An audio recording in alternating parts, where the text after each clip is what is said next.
Hello, everyone, and welcome back to the Courageous Curiosity podcast. Here in the Novi Community School District, I'm Superintendent Ben Mainka, and here for another episode. Happy 2026 for those of you that are coming back. This is our first episode of the new year, and today is going to be pretty cool. It's a little bit of a unique episode. I know oftentimes we'll have multiple guests on the show, sometimes staff, students, community members. Today, we're curious about something super unique. We're curious about something that I think a lot of people will be just fascinated to think about. One of our students, on their own volition, kind of took it upon themselves to do something pretty cool. So I'm here this morning with Kyle, too. Kyle is a senior here at Novi High School, but last year as a junior had this kind of unique experience that he took upon himself to explore and put into motion. And, I think it's a great testament to a lot of the agency that our students have, but it's also kind of just uniquely cool, something that you decided to do. And so I'm really excited to kind of dig into your story a little bit today, Kyle. And for the people that are listening or watching this show, just kind of really understanding what led to the decisions you made and what exactly occurred in this instance. So why don't you tell us a little bit about your story? Start with kind of setting the stage, setting the foundation for, kind of what happened, why we're having this conversation, and what led to your situation last year. So in my sophomore year, I was thinking about how I could kind of take a step away from the normal high school track. I wanted to do something different, and it was always a goal of mine to be able to learn German to a fluent extent. The school German definitely helped me with that, got me a stepping stone, but I just wanted to really dive in and immerse myself in the culture. Now, at that point, you took German in 8th grade? Yep. Okay, so you had German in 8th grade. Ninth and 9th and 10th grade. Okay, Yeah. So you had gone through, by the conclusion of your sophomore year, you were through German 3. Is that right? Actually, no, I didn't take German my sophomore year, so German in 1 and 2. Okay, so Yeah. first 2 years of German. Yeah. Okay, perfect. So I kind of wanted to get back into it. Maybe it's because I skipped sophomore year, but I wanted to learn the German language really better. So I wanted to go to Germany for a year, or at least for an extended period of time. There is the gap exchange at the school, but we were going to Germany in the sophomore year, so I didn't get the chance to do that. Okay. So I said, I'm going to look into a way I can go for like a summer of my junior year or for all of the junior year. And I found the program of YFU, Youth for Understanding. And they had programs there. I also applied for a scholarship that I found, CBYX, Congress Bundestag Youth Exchange. Fortunately, I got accepted to the scholarship, and I got to go to Germany for a year for free. So you decided, hey, I'm a student. I'm a sophomore in high school. Really interested in learning more about the German culture, speaking the language. I'd like to do something different for my high school experience. Describe the moment that you talked to your parents about that for the first time. Like, what was their reaction to that? I think for a part of a second, it was hard for them to believe because it's just really new, something really not normal, so to speak. Yeah. But they grew up not in the U.S. and they went to college in Glasgow, Scotland. Okay. So they did go abroad to study, and so Okay. they were really on board with the idea of me doing that too. Wow.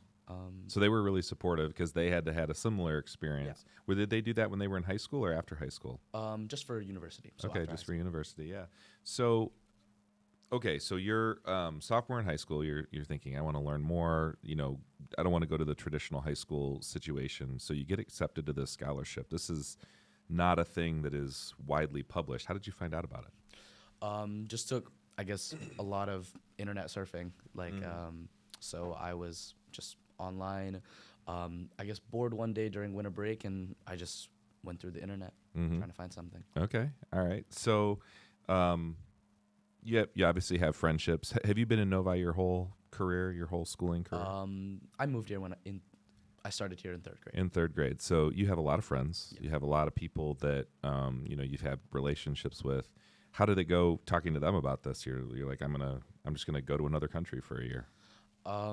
For a lot of people, they were really happy for me. They were glad that I could try something new. So a lot of my close friends were a little bit mad because I was leaving them. They would hope that I would stay, because for me, the physical bond and being able to talk to each other every day is really important. But overall, they were excited for me, happy for this new experience. That's awesome.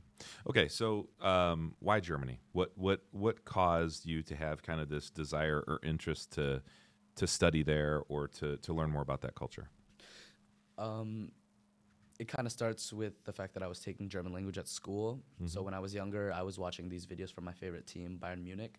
But they were all speaking in German, so I never could understand. Okay. And I wanted to learn German to be able to understand them. After German 2, I was still thinking I couldn't really understand them that well, and I wanted to learn even more, and that was kind of where it sprouted. And as I started my year in Germany, I really felt that there was more than just trying to learn the language. I wanted to meet new people, wanted to build new relationships abroad. That's great. So you obviously stayed with another family, I'm assuming. How did that kind of introduction to them go, and how did you hit it off?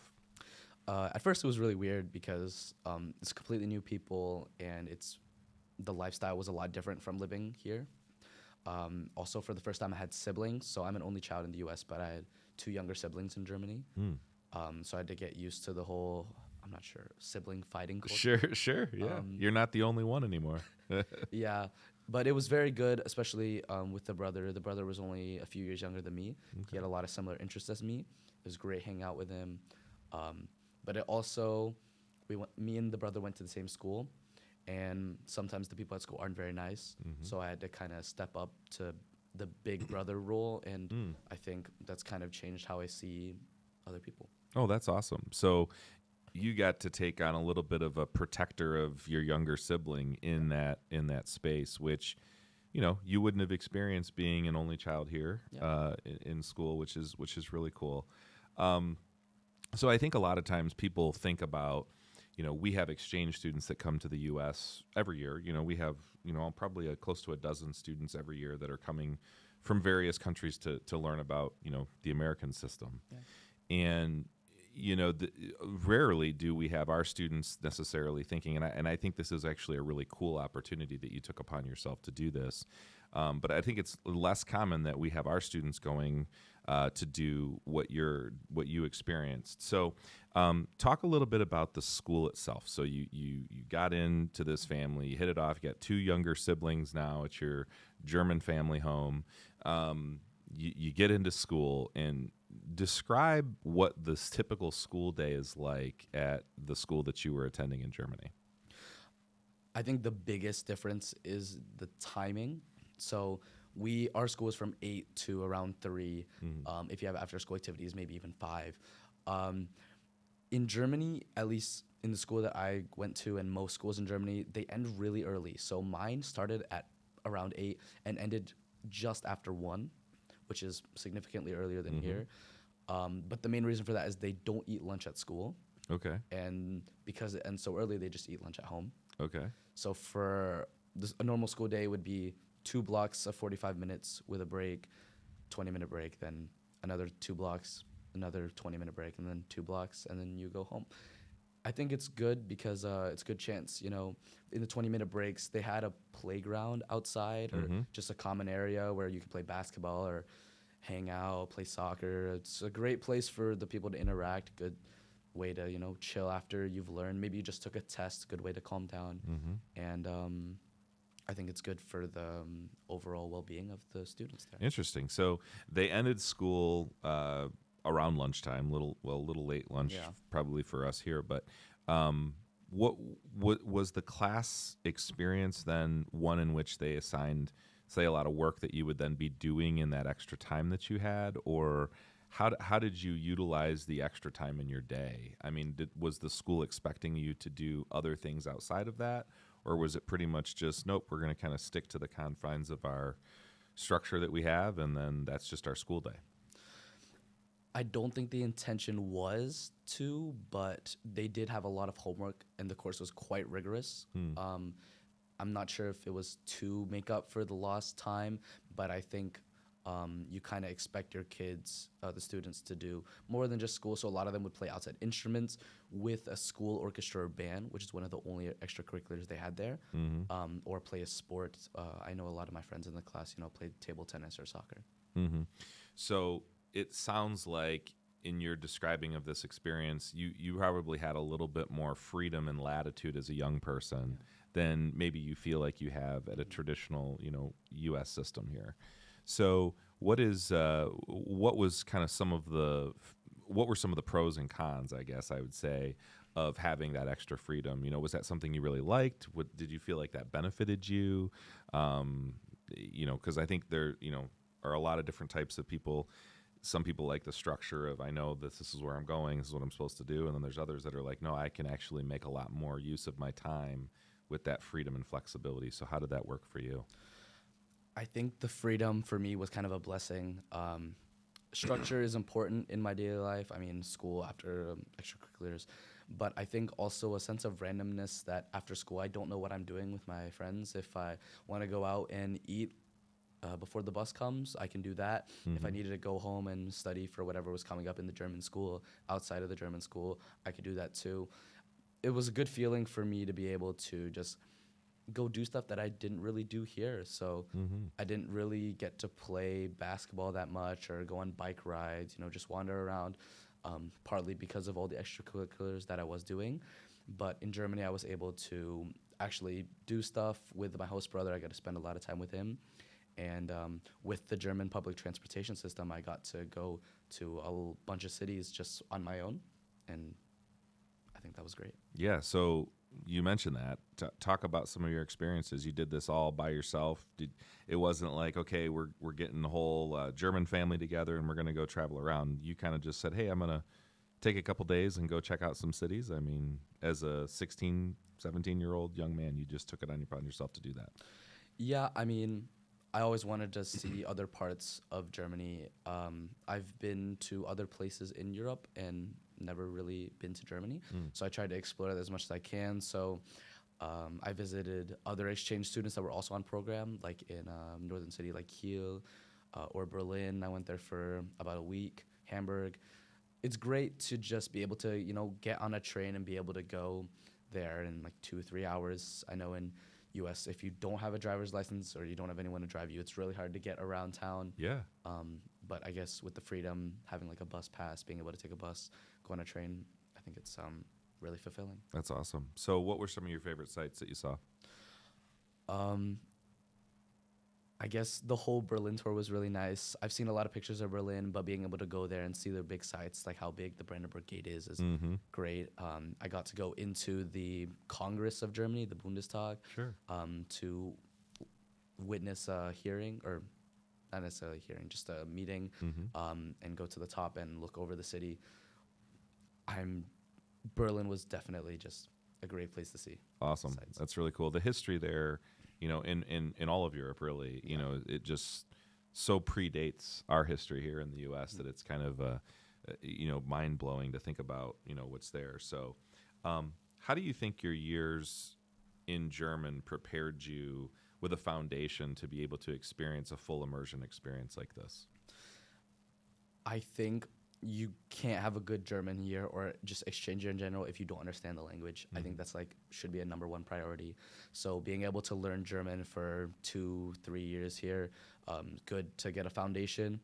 When I went to Germany, they have a language camp for 1 month before you actually go live with your host family. Okay. So we just went to a German school with the German students, learned German with some of the younger kids, and got to hang out with them during the break. I think break was an underrated way for me to help learn. So I would hang out with these other students playing soccer in the cage, and I was able to learn not only just German vocabulary, some child slang, and also soccer vocabulary, which helped me when I got to play on a soccer team. Yeah, and you played soccer here in Novi. Yep. So soccer is a big deal. I mean, football is a big deal, right, over there. So talk about what you got to do playing-wise over there. And then I understand that you went there with this idea that you wanted to learn more about this team that was, you were a big fan of, but that may have changed when you got there. So with the soccer team that I played for, I was very fortunate that I got a lot of playing time. I think maybe it's a bit of cliche, like the new guy doesn't get minutes, but I was surprised to play almost all of every game. Okay. And I was really happy with that. as for the soccer team, there's a really kind of a sin if you don't support the team that it's local or that you go watch. I didn't get to watch a Bayern Munich game, unfortunately, because their wait list is really long. Okay. Every game's sold out. But I did get to watch a Hertha game, which is in Berlin, while I was there. And so because that was the first game I watched, I was forced to buy my friends to switch there. Sure, that's awesome. So, pretty rambunctious and passionate fans, right? Yes. You know, when you go to watch European soccer. So, that's awesome. If you were to think about somebody else who's coming up, a Novi student, that would say, you know, man, Kyle did something that sounds really cool. What a just awesome experience to be able to see and experience something totally different. What type of advice would you give that 8th, 9th, 10th grade student that might be thinking about something like this in the future? I think it is worth to take the step. There's always a flight home. If you don't feel comfortable there, you can always come back. But I think it's great to just open your mind. And that's kind of the second thing, that if you do plan on going on exchange, you have to have an open mind. You cannot be so tied to your U.S. life because it's not the same there. You need to, try to learn the language, become friends with new people, go out there, see the world that you don't get to see here in the U.S. You just have to take the step forward and don't look back, but just know there is always a flight home. Yeah, that's awesome. I love that. So, okay, you had this incredible experience. You're graduating this year. Yep. How has this impacted your future and what you want to do the next chapter of your life? Going to Germany, learning the German language has really opened my possibilities. So I'm planning to major business in college. And now this has kind of given me more options. If I wanted to go study in Germany, I could. So I'm planning to do like maybe an undergraduate degree in the US, but I have the choice to do it in Germany because of this new German language ability that I've gained. Also, if I wanted to work there, I could. Of course, I'd probably need to learn more German, but it definitely gives me another set of possibilities that I didn't have before. Yeah, and there's a number of European countries that speak the German language, so you'd have that opportunity to do that as well.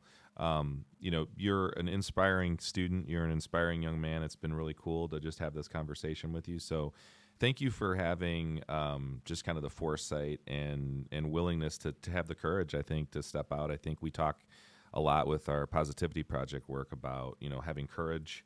It's one of our traits, and bravery. And so it takes a lot of bravery to say, I'm going to take my entire junior year and go into a completely different country and a new culture. And I think it's an example for a lot of people about what it means to have an open mind, to think about, the world is much bigger than what we know in just our own little isolated, burgs that we have. And so it's really just kind of a cool story and something that I think a lot of people will be interested in. And congratulations on everything that you've done and that you've learned. And thanks for spending a little time with us today. Thank you. Yeah, absolutely. Hope all of you have an awesome rest of your week. And stay tuned for another episode in a couple weeks. On Tuesday, we will release a new episode. And until then, hope everybody stays curious. Have a great day.